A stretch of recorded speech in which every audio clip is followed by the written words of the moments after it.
ننگے بدن وضو کرنا کیسا ہے؟ ننگے بدن وضو کرنے سے گھر میں کیا آتا ہے؟ ننگے بدن وضو کرنے سے قبر میں کون سے عذاب منسلک ہوں گے؟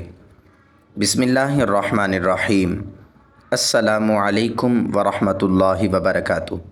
محترم ناظرین، حضرت عبداللہ بن مسعود رضی اللہ عنہ سے روایت ہے، انہوں نے کہا، حضور اقدس صلی اللہ علیہ وآلہ وسلم نے عشاء کی نماز ادا کی اور پھر حضرت عبداللہ بن مسعود رضی اللہ عنہ کا ہاتھ پکڑا اور چلتے ہوئے آپ بطحاء کی طرف نکل گئے۔ پھر آپ صلی اللہ علیہ وآلہ وسلم نے حضرت عبداللہ بن مسعود رضی اللہ عنہ کو بٹھایا اور ان کے گرد ایک دائرہ کھینچ دیا اور فرمایا، یہاں سے باہر نہ نکلنا یہاں تک کہ تمہارے پاس کچھ لوگ آئیں گے، تم ان سے کلام نہ کرنا، وہ بھی تم سے کلام نہیں کریں گے۔ پھر آپ صلی اللہ علیہ وآلہ وسلم نے جدھر کا ارادہ فرمایا ادھر چلے گئے۔ اس دوران میں اپنے دائرے میں بیٹھا رہا جب کہ کچھ لوگ میرے پاس آئے، گویا کہ وہ اپنے بالوں اور جسموں کے اعتبار سے جٹ تھے نہ رہے تھے۔ انہوں نے لباس پہنا ہوا تھا اور نہ ہی وہ برہنہ معلوم ہوتے تھے۔ وہ میری طرف آئے، وہ اس خط نما دائرہ کو پار نہ کر سکے۔ پھر وہ حضور اقدس صلی اللہ علیہ وآلہ وسلم کی طرف چلے گئے، یہاں تک کہ رات کا آخری حصہ آ گیا۔ وہ لوگ واپس نہ آئے، البتہ حضور اقدس صلی اللہ علیہ وآلہ وسلم میرے پاس تشریف لے آئے، اس حال میں کہ میں بیٹھا ہوا تھا۔ پھر آپ نے مجھ سے فرمایا کہ میں رات بھر سے سویا نہیں ہوں۔ پھر حضور نبی کریم صلی اللہ علیہ وآلہ وسلم میرے پاس اس حصار میں داخل ہوئی اور میرے بے زانو سر مبارک رکھ کر آرام فرما ہو گئے۔ آپ جب آرام فرما ہوتے تو تیز سانسوں کی آواز آتی تھی۔ اسی دوران جب میں بیٹھا ہوا تھا اور آپ صلی اللہ علیہ وآلہ وسلم میرے زانوؤں پر سر مبارک رکھ کر آرام فرما ہو گئے، اس دوران سفید لباس میں ملبوس کچھ لوگ آئے۔ ان کے حسن و جمال کا عالم تو اللہ تعالیٰ ہی بہتر جانتا ہے۔ ان کے آنے کی انتہا ہمارے پاس ہوئی۔ ان میں سے ایک گروہ حضور نبی کریم صلی اللہ علیہ وآلہ وسلم کے سر مبارک کی طرف آ کر کھڑا ہو گیا اور ایک گروہ آپ کے مبارک قدموں کی طرف آ کر کھڑا ہو گیا۔ پھر انہوں نے آپس میں کہا کہ میں نے آج تک کوئی بھی نبی ایسا نہیں دیکھا جتنی عنایت اس نبی پر ہوئی ہے۔ ان کی دونوں آنکھیں سو جاتی ہیں لیکن ان کا دل جاگتا رہتا ہے۔ انہوں نے آپ صلی اللہ علیہ وآلہ وسلم کی مثال یہ دی جیسے ایک سردار نے لوگوں کو اپنے کھانے اور پینے کی طرف بلایا۔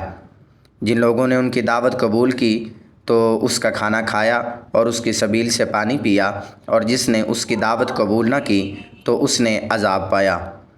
پھر وہ لوگ چلے گئے۔ پھر حضور اقدس صلی اللہ علیہ وآلہ وسلم اس وقت نیند سے بیدار ہوئے تو کہنے لگے کہ جو انہوں نے کہا وہ تم نے سنا، اور کیا تم جانتے ہو کہ وہ کون لوگ تھے؟ میں عبداللہ بن مسعود کہتے ہیں کہ عرض کیا کہ اللہ تعالیٰ اور اس کے رسول صلی اللہ علیہ وآلہ وسلم سب سے زیادہ اور بہتر جانتے ہیں۔ آپ نے ارشاد فرمایا، وہ ملائکہ تھے، اور تو جانتا ہے کہ انہوں نے کس چیز کے ساتھ مثال دی؟ میں نے عرض کیا، اللہ تعالیٰ اور اس کے رسول صلی اللہ علیہ وآلہ وسلم سب سے زیادہ اور بہتر جانتے ہیں۔ آپ نے فرمایا کہ انہوں نے اللہ رحمان تبارک و تعالیٰ کی مثال دی کہ اللہ تعالیٰ نے جنت بنائی اور اپنے بندوں کو اس کی طرف بلایا۔ جس نے دعوت قبول کی وہ جنت میں داخل ہو گیا، اور جس نے قبول نہ کی اس نے سزا پائی۔ اسلام میں برہنہ جسم کے ساتھ وضو کرنا جائز نہیں ہے، کیونکہ یہ بے حیائی اور دین کی تعلیمات کے خلاف ہے۔ مسلمانوں سے توقع کی جاتی ہے کہ وہ شائستگی کو برقرار رکھیں اور اپنے جسم کو مناسب طریقے سے ڈھانپیں، یہاں تک کہ وضو اور نماز جیسی عبادتوں کے دوران بھی۔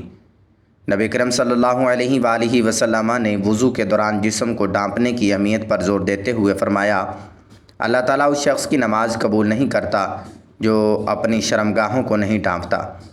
وضو کرتے وقت مسلمانوں سے توقع کی جاتی ہے کہ وہ اپنے جسم کو کم سے کم ڈھانپیں، جیسے لنگوٹی یا لمبی قمیض، شائستگی کو برقرار رکھنے کے لیے۔ وضو کے دوران جسم کو بے نقاب کرنا اس اصول کی خلاف ورزی سمجھا جاتا ہے، اور اس سے وضو اور اس کے بعد کی نماز باطل ہو سکتی ہے۔ حضرت انس بن مالک رضی اللہ عنہ سے روایت ہے کہ ایک مرتبہ ہم جب حضور اقدس صلی اللہ علیہ وآلہ وسلم کے ساتھ تھے تو آپ مسکرائے، یہاں تک کہ آپ کی داڑھیں مبارک ظاہر ہو گئیں۔ آپ نے فرمایا کہ کیا تم جانتے ہو کہ میں کیوں مسکرایا؟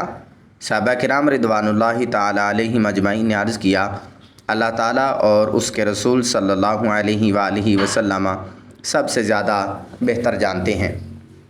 آپ نے فرمایا کہ جب بندہ قیامت کے دن کو اپنے رب سے حجت بازی کرے گا تو اس وقت اللہ سے کہے گا کیا آپ نے مجھے ظلم سے نجات نہیں دی تھی؟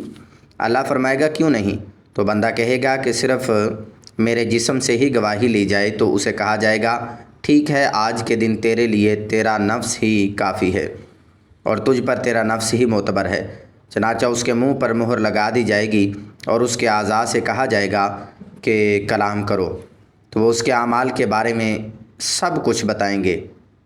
پھر اس کے درمیان اور اس کے کلام کے درمیان سے رکاوٹ ختم ہو جائے گی۔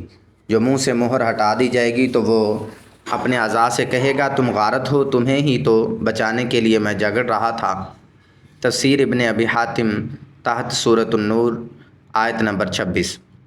حضرت انس رضی اللہ عنہ مرفوعاً روایت کرتے ہیں کہ جس نے یکم رجب کو مغرب کی نماز کے بعد 20 رکعت پڑھی، 2 رکعت کر کے ہر رکعت میں سورہ فاتحہ کے بعد 1 مرتبہ سورہ اخلاص پڑھے اور سلام پھیر دے، آپ صلی اللہ علیہ وآلہ وسلم نے فرمایا کیا تم جانتے ہو اس کا کیا اجر ہے؟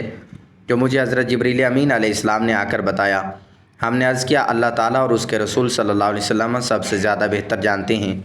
آپ صلی اللہ علیہ وآلہ وسلم نے فرمایا اللہ تعالیٰ اس کی جان کی، اس کے گھر والوں کی اور اس کے بچوں کی حفاظت فرمائے گا اور اسے قبر کے عذاب سے محفوظ فرمائے گا اور اسے بغیر کسی حساب کے بجلی کی سی تیزی کے ساتھ پل صراط سے گزار دے گا۔